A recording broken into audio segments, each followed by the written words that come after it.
The Winterfest is in full effect beyond the gates, and the scandal has not stopped. Let's get into it. Ted officially asked Eva to be his plus one at the Winterfest. And of course, Eva has her own eccentric style. So she was having problems figuring out what she was going to wear to the event. Some people were dressed for the ball and some people were dressed for the mall. What happened? All right. Either way, I did like Eva's dress. It was very cute. It was quite posh, actually, which is not her character. And interestingly, if Kat does decide to go, she probably won't be too happy because that's a dress that she would wear. But it was quite cute to see Eva have her Cinderella moment, being whisked away with her father to the ball and having a great time at Winterfest. So kudos to Leslie for taking a back seat and not making it all about her, which is not usually her MO. But it was nice to see Eva in a good light. Definitely proud of Leslie for being excited to help people. Eva was asked by Samantha to ask her mother if she would like to help fund a free clinic that Samantha wanted to open for the neighborhood for people that are unhoused and don't have access to health care. Surprisingly, Leslie said that they can open a nonprofit and this can be the start of their charitable work. She's actually rushing after the Duprees to do as much charity work as they do. And I'm surprised that that's one of her goals. I thought that once she got this bankroll, she'd just be ready to spend it on herself and her shouse. Yeah, that's still a word. But she cares about the people, allegedly. If you forgot exactly where the gates were, we were definitely reminded this past week because we got a visit from the Real Housewives of Potomac. Yes, Giselle and Wendy were in an episode this past week, and it was quite interesting. Wendy and Giselle played two housewives that had a little too much time on their hands. Vanessa is trying to drum up some new clientele for the company, and they're the creme de la creme. They've got the rich husbands, the rich lives, and wanted to have a little fun. Now, they definitely dug into her when they found out that she was putting them onto an escort service because they've got to keep it posh and polished. But it was nice to see both of the housewives in the show. I think they did great. They looked beautiful. It wasn't that long, so it wasn't too much of a crazy hoopla. We've had housewives on the show before. We had Karen in the beginning of the season. I think this was a cute little montage for them to be in. Hopefully, we get to see more of them. And it's just great that Beyond the Gates is establishing their community. The Articulates are back in town, and I love seeing these three women together. Every time they get together, it's always a big ball of energy, and they're just so beautiful. It was so nice to watch them reminisce and to just be grateful that they're in a way better place than they were in the beginning of the year, the last time we saw them before the concert. So it was great to see all of them in one room. One thing that was really exciting was that Anita was finally able to tell the Articulates about Leslie. She finally told them that Leslie is Barbara's biological daughter. And of course, it threw them for a loop. They had one moment, and that was pretty much it. But I am ready for them to dig deeper into that storyline. I can see once they're able to talk to Leslie, maybe even meet Peaches, that it would be more clear as to the role that Barbara really played with the Articulates and what her life was after they fully left. We should definitely be getting more answers now that they know what's going on. And hopefully, one of the main answers is who's Leslie's father. Okay. The more that we deal with the scandal between Vernon and Sharon, the more people lean towards Vernon being Leslie's father, right? Honestly, I'm not sure anymore, okay? Because Vernon and Sharon are really playing in our faces. But right now, I still stand with the fact that I think Dante Green, who was the Articulate's former manager, is Barbara's baby daddy, okay? Is Leslie's biological father. But Hopefully, we get some answers for that soon. Because right now, the Winterfest has technically just started. So once they're able to really sit and talk to Leslie, I'm hoping that we get those answers. Vernon and Sharon really played in our faces this past week, okay? We didn't get to see as much interaction as we did last week between the two of them, but one of the main things that we saw was Sharon tiptoeing around Anita. Okay, now that the articulates are fully in town for the Winterfest, every chance that Sharon got to look shady, she took it. Okay, she was staring at the marriage photo between Vernon and Anita. Why? The other articulate was hinting at the fact that Sharon is never around. She's missing a lot of rehearsals and even said, it seems like Sharon got a new man and just ain't say nothing. Excuse me? Excuse me? And then the cherry on top, no, there were a few cherries. The next moment was them being in Winterfest, Anita giving Vernon a kiss and saying, "Oh no, I got to show all the women around here that this is my man. He ain't going nowhere. This is my man," because they be all over him. And Sharon hits to the side. "Oh, don't I know it? What do you know, Sharon? What do you know? We want to know too. Share it with the class." Because y'all are playing games. And then the cherry on top, y'all duck off at the Winterfest. You Everybody's saying that they're doing all of this so that Sharon can teach Vernon how to perform, how to sing, and he's going to perform at Winterfest. We're at Winterfest, and instead of him being on stage, he's at another bar sitting next to Sharon talking about, "Oh, we're here again." What y'all here again for? And why y'all can't talk around Anita and the other articulate? And the other articulate, she clocked it. She clocked it. When Anita went off to play host, in the country club to go talk to somebody else, and Sharon ducked off first, and then Vernon said that he was going to go to talk to somebody, but instead of talking to them, he ducks off in the same direction as Sharon. And the other articulate is like, "What y'all doing?" She peeped it. Anita's over there in marriage bliss, and everyone else is peeping the sneakiness that's happening between these two. Lest we forget, Leslie thinks that she has this information in the bag. Okay. Leslie is convinced that they're having an affair. So who knows how that's going to play into the Winterfest, right? So I don't know with these two. I really don't, but they are playing in our faces. And the truth better hit the fan this week, okay? They better not leave Winterfest without the truth coming out. Another thing that we saw this past week was Bill confide in Vernon. We definitely saw him pining over being a part of the Dupree family a week before last during the Thanksgiving situation, where he was gung ho on going to the club to have dinner, despite the fact that he was not welcome at the Dupree table. He still had to be in the room and reveled over the speech that Vernon gave at the end of dinner. Apparently, that wasn't enough for him. He showed up at Vernon's house to have a conversation with him as to why they are not close anymore. Are you kidding me, Bill? Are you kidding me? Obviously, you're not close because you messed over Vernon's daughter. Your only connection to the Duprees is Danny. And the fact that he's trying to make it so that they have to accept Haley and he still holds his same position in the family is crazy to me.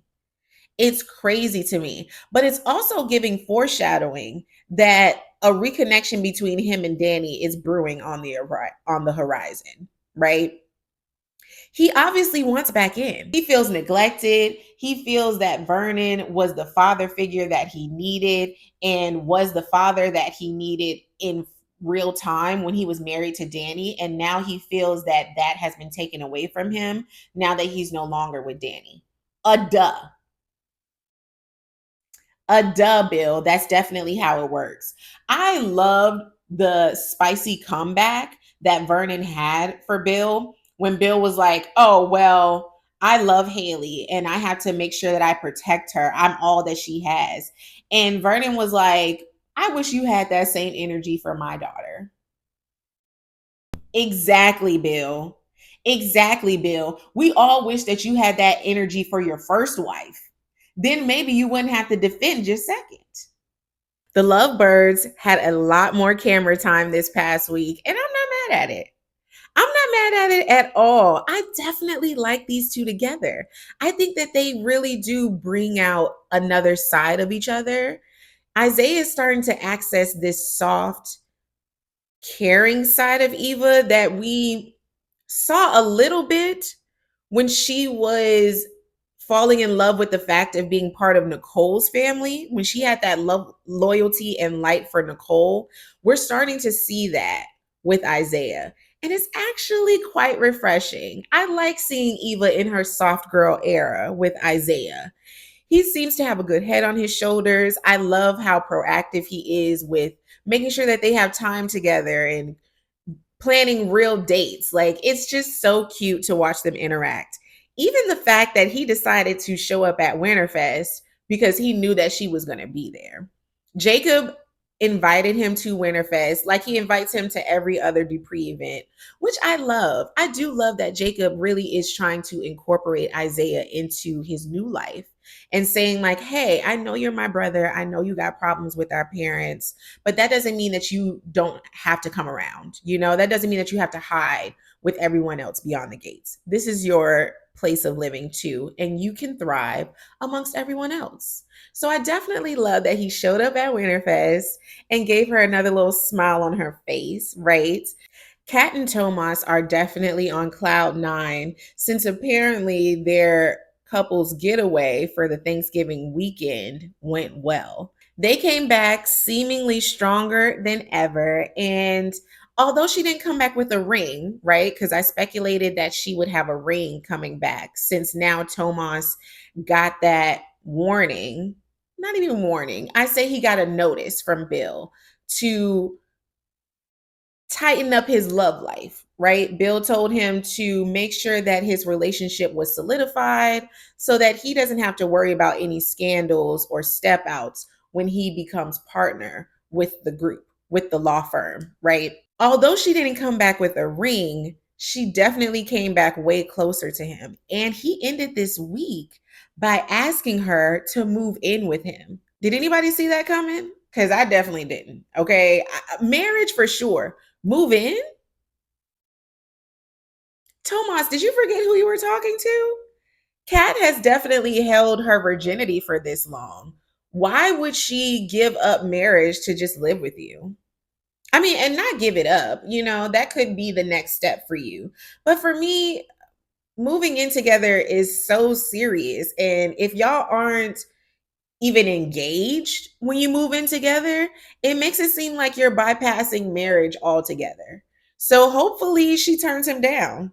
I want her to be like, no, sir, I'm not moving in with you. You got to give me a ring. We're getting married. And then we can move in together and build this life. But no, no, Tomas, we're not skipping steps. And I definitely liked how Ted laid into Tomas at the country club. Even though it was a bit short lived, I do like that Ted confronted Tomas and let him know, yeah, I do know that you slept with both of my daughters, and you better stay on Kat's side.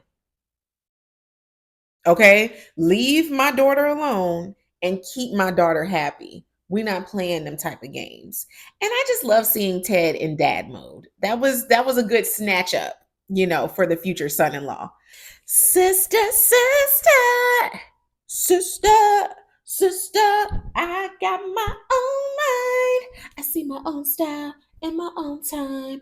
And now everybody sees how different we have come to be. I'm sorry, I had to. I had to. Because, I mean, these two are just a mess. They are just a mess, okay? Kat has been spewing nothing but anger and hate this entire week, okay? When she ran in on Eva and Samantha talking at Orphe Jeans and immediately just went to bashing Eva, I was like, oh my gosh, girl, get a grip. I was so glad that Samantha was truthful with Kat about her being mean in that moment and not even seeing what was really going on. She didn't see the truth. All she saw was red. She took two words that she heard and not jumped, but flew to conclusions. Okay. Here, Samantha is trying to do good and ask Eva to help her do good by opening up this free clinic. And all Kat could see was Eva trying to be an aunt to Samantha when that's her spot. Once again, she sees her being replaced by Eva instead of seeing that Samantha now has another aunt that can help her in life. Like it's not always about you, Kat. And I was with Nicole when Kat decided to say, well, maybe I just won't show up to Winterfest. And Nicole was like, okay, so now you're showing yourself as selfish and self centered. Because why would you not show up to an event that your family has put their blood, sweat, and tears into just because Eva's going to be there?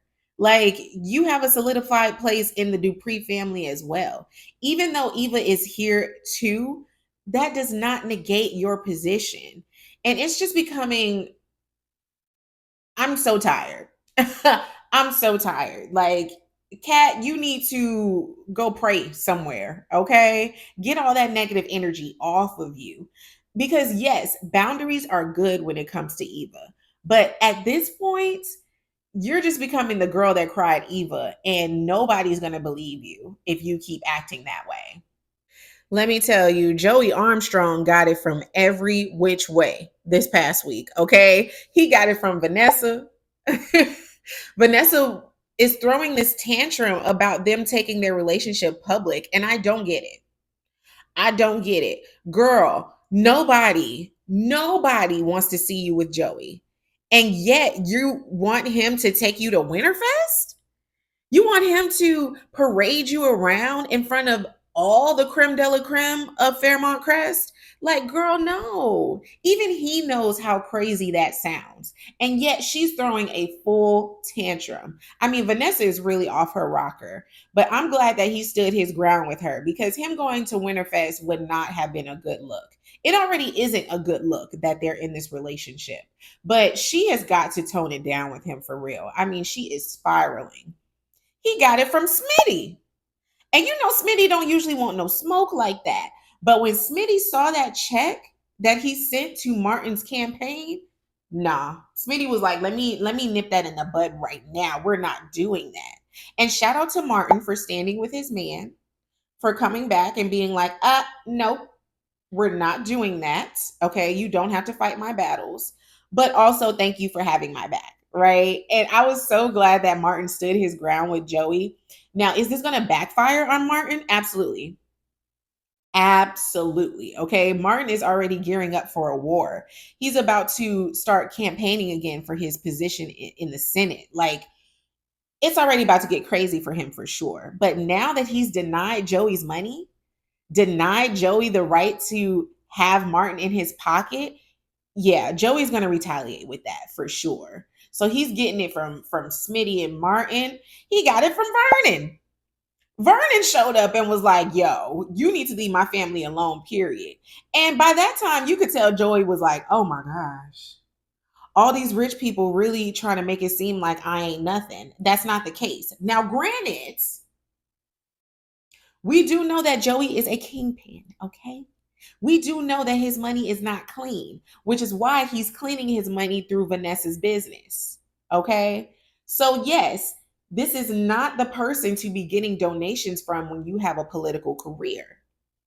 But did I feel sorry for Joey in a lot of these conversations? Yes. Yes. And the fact that Isaiah still says that he's the main one that kept him off the streets and put him on the straight and narrow is going to be a thing that comes up soon. Okay. Joey's really still trying to find his place in this society and trying to turn over a new leaf in a way. Right. So I think we're going to see some progression when it comes to him. Ask me to show my bingo card of 2025. I did not think that Ted and Chenise getting together would be on it. Okay, not at all. I I'm still team Ted and Nicole. So anybody that they try to put Ted with, I'm not going to be cool with because I do want him back with Nicole. But I do like this little connection between him and Chenise. When they got caught in that elevator, the conversation that they had and just her opening up to him, I love that this is the way that we got some more information on who Chenise is. Her being a church going woman, her being a sibling, having multiple siblings, her parents are still married. Like she has like so many layers to her. And we haven't really seen a soft human side of her yet. So having her talk about herself in this elevator and even have a moment of fear, like, oh my gosh, I want to get out of here. I don't like being in small spaces type thing. It was really cute. It was really cute to see them connect in that way. Ted seems interested. He does. The way that he took off that jacket and was like, well, let me, since I don't really know much about you, this is a perfect time for me to find out. Tell me a little bit more. Oh, you interested, Ted? So apparently, Carlton will not be escorting Nicole to the Winterfest. He called her and told her that he could not come because he's having a family emergency. We didn't hear those words. That's what she reiterated after getting off the phone with him. So she might be a little upset, but I'm not. Okay, I was cheesing the whole scene because I was glad that he's not going to be there. Okay, Carlton is a no for me. It'll forever be a no for me. Okay, so I'm glad that that didn't happen. Now, Chenise comes in and talks to Nicole and says that she has a blind date for Nicole. And of course, Nicole is like, eh. But Chenise takes it upon herself to hit up the doctor and say, hey, you need to come by and meet Nicole real quick. So at the end of that episode, we see Nicole and Chenise see the doctor. Chenise is like, hey, this is the doctor that I was talking about. This is Dr. Nicole Dupree. And they both look at him. And from the way that Nicole was looking, the man got to be fine. The man got to be fine from the way that Nicole was cheesing. Okay. So I'm excited. We got some new blood here, a new doctor at that. Like, I'm here for it. I'm here for it. Give Nicole somebody new, okay? Because Carlton, we don't care about at all. I don't care about Carlton at all. So I'm excited to see someone new coming into Nicole's life. Although I'm still Team Ted in a way, I do hate that her and Ted are not together and still haven't been able to find any real footing with each other. But if she has to be with someone else, yes, someone new. So I'm excited to see who they ended up casting for that role. Who do y'all think it is? Do you think that it'll be like a famous person that we know? Or will they pull someone from like another strand? Will it be someone from General Hospital or Bold and the Beautiful, Young and the Restless? Like, who is this person? I'm ready. I'm ready to see him. I know he fine. I know he fine. And hopefully Nicole does take up this offer to have a blind date at the Winterfest because I can understand her being cautious and feeling like, oh my gosh, everybody's going to be looking for Ted. Everybody's going to be looking for me being single now. And oh, how do you feel about your sister being remarried and you're not? Like people just love the mess. So I do hope that she took a blind date. And if not, I hope that she went to Winterfest with her head high. Because forget all of them. Okay. You still find Nicole. You can get a man whenever you want. Leslie was able to get Peaches into the clinical trial for them to take down some of her symptoms of heart failure that she's dealing with right now. A lot of coughing, can't really breathe. It's definitely good that she was able to get into the clinical trial, but she is not in good spirits. And Leslie clocked that immediately. The moment that Peaches was like, oh, it's a waste of time for me to even get in this trial. Like, y'all are wasting y'all time. She was like, oh no, this is not the woman that raised me. To the point where she went to Nicole and beg Nicole to talk to Peaches. Wild. Okay? Wild. Leslie has no bounds. No bounds. Like, she was like, yo, I know you don't like me. And even her telling Nicole, like, I know you don't like me, but Peaches is innocent. Girl, it's not that I don't like you because you don't have class, or I don't like how you do your hair, or I don't like your perfume. You slept with my husband.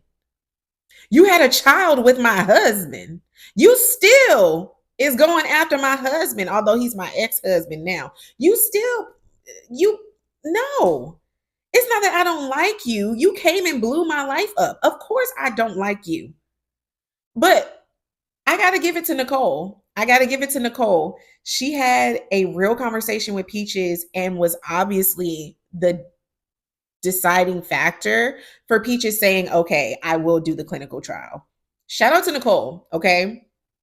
And when Nicole said that she didn't do it for Leslie, but she did it for Peaches and she did it for Eva, uh-oh. Uh-oh. Are we about to see some reconciliation between Nicole and Eva?